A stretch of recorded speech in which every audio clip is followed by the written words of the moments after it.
Partido Obrero, en aquel entonces Política Obrera, el 24 de marzo del 76, llegó muy prevenido y preparado de la situación política que se creaba. Y todo el trabajo de clandestinidad y tuvimos toda esta etapa hasta la caída de la dictadura, venía de la caracterización del golpe. Cuando sube el golpe hay dos caracterizaciones que son centrales. Una, que es una dictadura, ¿se entiende? Y que va a ser sangrienta, va a ser represiva, porque en el país ha habido varias veces dictaduras. Y otras han sido relativamente, digamos, represivas, siempre son represivas, pero que va a ser sangrienta. Y la segunda, que la clase obrera argentina no estaba rendida. Es decir, recibió un golpe y se iba a notar. Pero la clase obrera argentina había hecho la huelga general del 75 contra el gobierno peronista. Incluso cuando empieza el golpe el 24 de marzo, también hay toda una serie de huelgas y movilizaciones hasta que se nota que la CGT y todo no va a dar y empiezan a detener algunos, ¿se entiende? Por ejemplo, el mismo día del golpe estaban los obreros de una fábrica metalúrgica, Zenit, cerca de Cien Obrero, en la puerta de entrada haciendo, digamos, un paro afuera porque se habían despedido hace 2 días. Después, el otro día, publicamos en nuestro periódico los 50 años de la lucha de los metalúrgicos de San Martín, especialmente. Este compañero era delegado, se llama Osvaldo, ¿no es cierto? Y bueno, los días previos, porque corrían rumores de que iba a haber, pero no se sabía exactamente, los días previos al golpe, iba a la fábrica, una fábrica metalúrgica, y él había sido un dirigente importante. En el periódico está la crónica de los 50 años, era el dirigente de Flamini, se hizo una manifestación al sindicato y lo tirotearon. Y hubo 5 o 6 heridos metalúrgicos y un compañero muerto, ¿se entiende?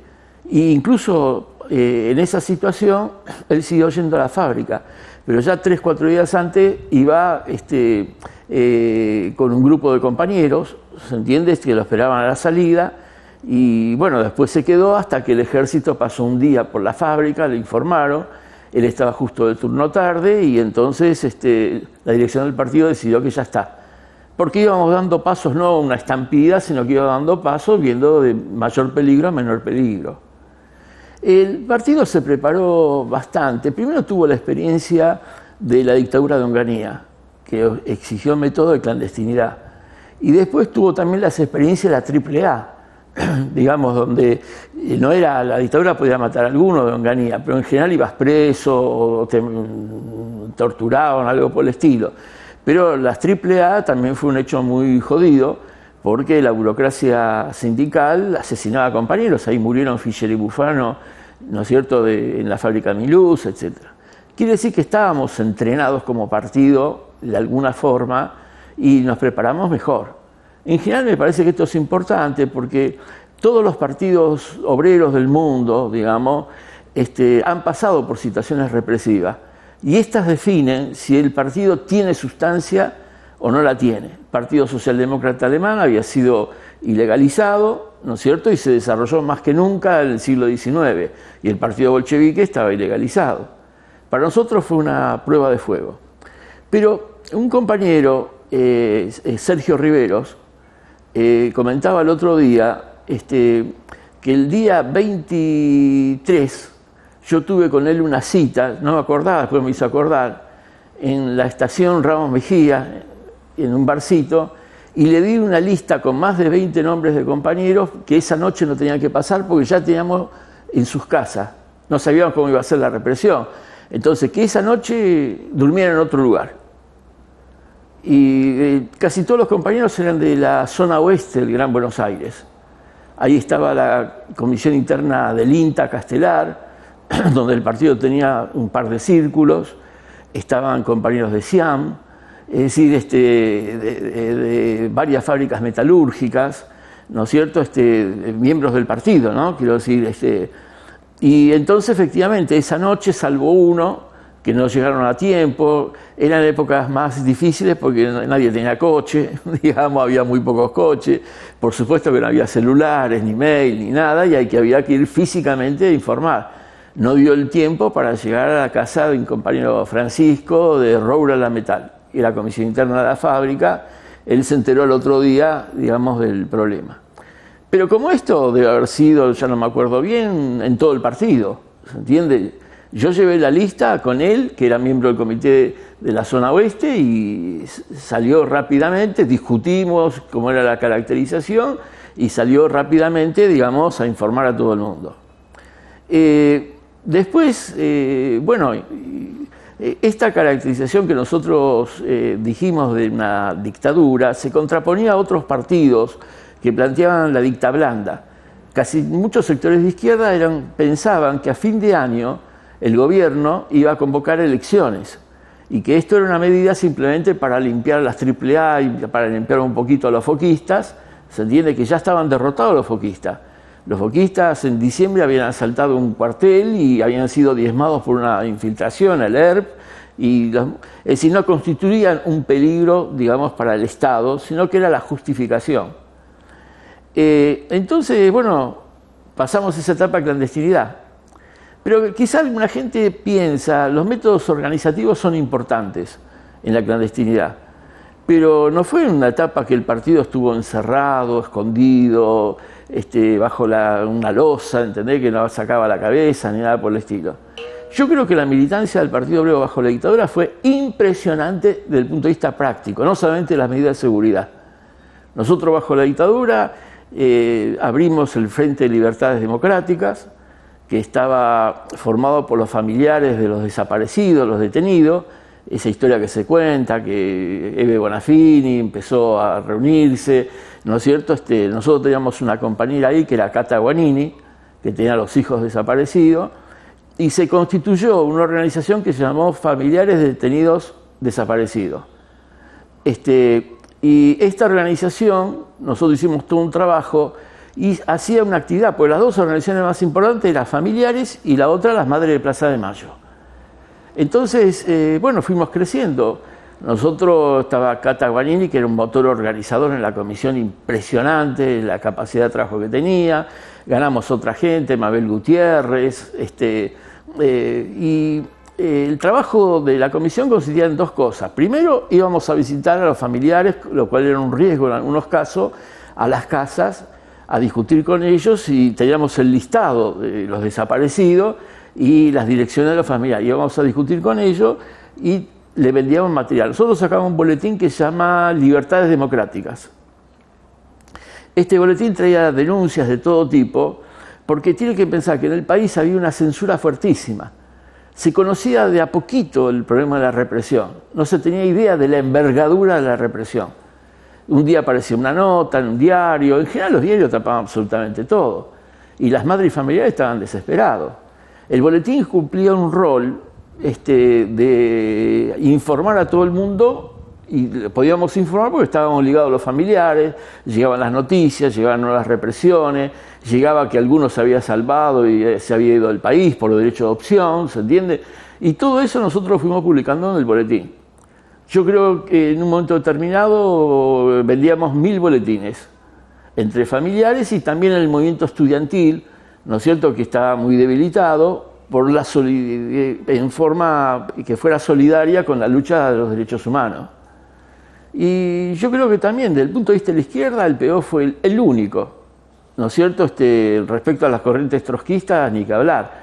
Fue el único que estuvo metido en una organización a fondo de familiares, ¿se entiende?, y en movilizaciones. Hubo un frente único entre madres y familiares durante un tiempo muy, muy largo. Creo que hasta el final de la dictadura, ¿no es cierto?, ahí después se empezó a abrir, yo creo que tengo en el periódico un reportaje con foto mía de antes del golpe, después del golpe, perdón, con Eve Bonafini sentado yo y ella frente a frente, un reportaje largo con preguntas políticas, digamos, y todo lo demás. Bueno, por ejemplo, nosotros sacamos el libro de Timerman. Tiene un periodista muy reconocido, sacó un libro que se llamaba Prisioneros sin nombre, celda sin número, y que no se sabe bien cómo lo sacó de la cárcel. A él le dieron, como en la guerra, era un director de un diario importante, del diario de La Opinión. Le dieron como la guerra porque era judío. Y se notaba también las expresiones antisemitas de los que lo torturaban y le pegaban y todo lo demás. Este libro se convirtió en un bestseller internacional. Salió publicado en inglés, en francés, digamos, ¿viste? Y estuvo, porque relataba el tipo en forma muy vívida lo que él había sufrido y lo que había visto. Nosotros agarramos el libro y lo tradujimos. Y sacamos una edición y por lo tanto en la Argentina el libro, ahora después de la dictadura y todo lo demás, aparecieron muchas versiones de edición.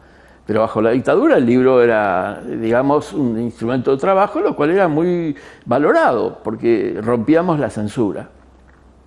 Otro frente importante nuestro fueron las cárceles.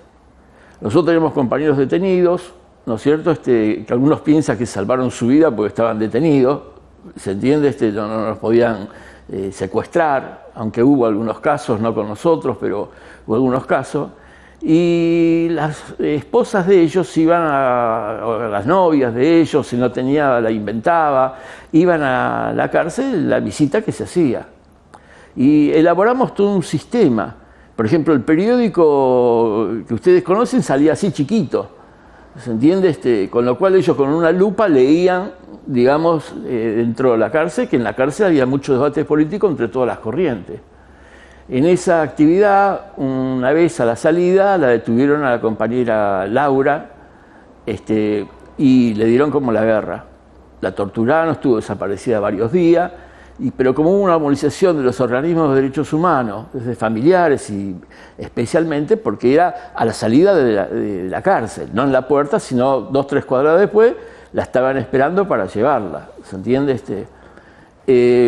Bueno, después, los métodos de la relación con el movimiento obrero, nosotros impulsamos más a fondo todavía la política de proletarización.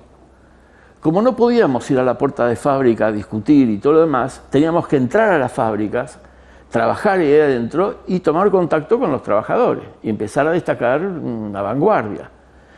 Ahí acá el caso de 2 compañeros desaparecidos, Marcelo Arias, que fue un activista de la DEUCH, era un dirigente del partido de la zona sur, ¿no es cierto? Y la DEUCH quedaba en Aedo, y él ya había tenido una trayectoria anterior en el gremio mecánico, ¿no es cierto?, de Desmata, y esta también una fábrica de Desmata de 1000 obreros, digamos, la que fabricaba las máquinas agrícolas, de tractores y todo ese tipo de cuestiones. Él fue secuestrado y no apareció nunca más. Pero incluso su secuestro fue, la forma en que él se comportó bajo su secuestro fue un hecho heroico. Él un día desapareció y no apareció, teníamos controles constantes. Y los controles consistían también muchas veces en que llamábamos a la casa de un familiar diferente, digamos, no a mi esposa, ¿se entiende? Y cuando hacíamos citas o pasábamos cita, estaba arreglado que nombres claves de los lugares. Entonces uno decía, te espero en Medrano, ¿se entiende? Y eso significaba que ibas a estar en primera junta. Ya tenía registrado por el teléfono si estuviera intervenido o por el estilo. Y lo mismo con la hora. Vos decías a las 15 horas, significaba que a las 13 horas nos vemos. Te espero en Medrano a las 15, en primera junta a las 13. El compañero responsable de él, de enlace, lo llamó 1, 2, 3 veces a la casa de las tías, unas tías viejitas que tenía, ¿se entiende? Y que llamaba y pedía citas. Y como las citas que daba, la policía lo tenía detenido, secuestrado, iba y no encontraba a nadie, al principio pensó, bueno, una vez. Y la última llamada de él, parece ser que lo torturaron muy fuerte, dijo por teléfono a las tías, tías, me están matando, y se cortó el teléfono. Entonces ya teníamos la confirmación, digamos, de que estaba detenido. Marcelo Arias es detenido desaparecido del Partido Obrero. Otro obrero también es Gustavo Grassi, de la fábrica Celsa, una fábrica textil muy importante que fue detenido junto con Fernando Sánchez, que era responsable de organización del periódico, ¿no es cierto?, fueron detenidos en una cita que habían tenido y se presupone, tratamos de investigar, de que estaban en un bar y alguien los reconoció o lo venían siguiendo alguno y se los llevaron los dos. Tanto Fernando Sánchez como Gustavo Grassi son detenidos desaparecidos y los hijos de ellos nacieron después de su secuestro. Los dos tenían a las mujeres embarazadas y el drama que significa que buscaban como locos y se movilizaban, hacían todo, y el hijo nació 4 meses después, digamos, del periodo. Después, lo clásico, el boletín interno, documentos del Congreso y todo lo demás, aparecían publicados con una cobertura de apuntes de la facultad. Vos tomabas uno, yo traje acá un par porque se lo tengo que dejar a los compañeros, los documentos del segundo Congreso, entonces tenía una portada que decía la situación social y económica en México, digamos, o la conquista en Perú, ¿entendés? Cátedra de historia, todo lo demás. La primera o las primeras 2 páginas hablaba de eso, hablaba de la conquista en el Perú, y en la tercera página, a la mitad de la página, había un subtítulo no subrayado muy chiquitito y empezaba el informe. Y para terminar, era igual, tenía digamos, como si fuera un apunte. Las últimas 2 páginas decían algo sobre la historia del Perú. Bueno, para el partido fue una época de gran debate político y nosotros lo incentivábamos más todavía. La cantidad de boletines internos que salió en esa época era superior a la que habíamos sacado anteriormente, con planteos, con debates, con congresos. Y otro problema, por ejemplo, que resolvimos metodológicamente, bueno, fue el hecho que los trabajadores se fueran de laburo los que eran muy reconocidos. Marcelo Arias era nuevo en esa fábrica y no era muy reconocido. Él había trabajado en otra fábrica de Les Mata, pero en la otra punta del Gran Buenos Aires, en la zona sur. Pero después tenía un montón de delegados. La Comisión Interna de Yelmo, también una metalúrgica, era de electrodomésticos, Yelmo, que en aquel entonces tenía 1000 obreros en La Matanza, la ganamos un mes antes del golpe. Dentro de la fábrica había una interna derechista del comando de organización, ¿no es cierto?, que cuando veía un activista lo llamaba al cuartito gremial, le ponían una 45 en la mesa y decía, che, andan diciendo que vos hablás. ¿Yo? ¿Quién dice? ¿Viste? Digamos, y se organizó clandestinamente la fábrica y en un momento determinado se ocupó la fábrica y echaron a la burocracia a patada. Inmediatamente vino el golpe. Los compañeros que habían trabajado 2 o 3 años para conquistar la interna tenían dudas sobre irse o no irse. Conquistamos la interna y no será, y tuvimos una reunión especial en un barrio del fondo de Merlo donde discutimos. En la fábrica de Yelmo había 2 células del partido y prácticamente todos eran delegados, ¿se entiende? Y ahí creo que lo conté ya alguna vez, nosotros tomamos la resolución de que la mayoría de ellos, creo que la totalidad de ellos se tenían que ir porque estaban recontrafichados.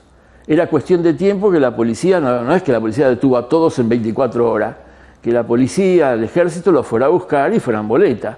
Y para nosotros era más importante que una posición sindical defender la integridad de la militancia nuestra, porque la posición sindical la podemos recuperar y en cambio el militante no. En esa situación dentro de la fábrica había un delegado del PST que tenía otra caracterización. La caracterización de ellos era una dicta blanda, que iba a haber algún exceso, digamos, como se decía. Pero entonces, ¿cómo se iba a ir él si quizás a fin de año convocaba las elecciones? Bueno, este compañero fue secuestrado en la fábrica y no apareció nunca más. Eran 2 orientaciones diferentes, digamos, de trabajo.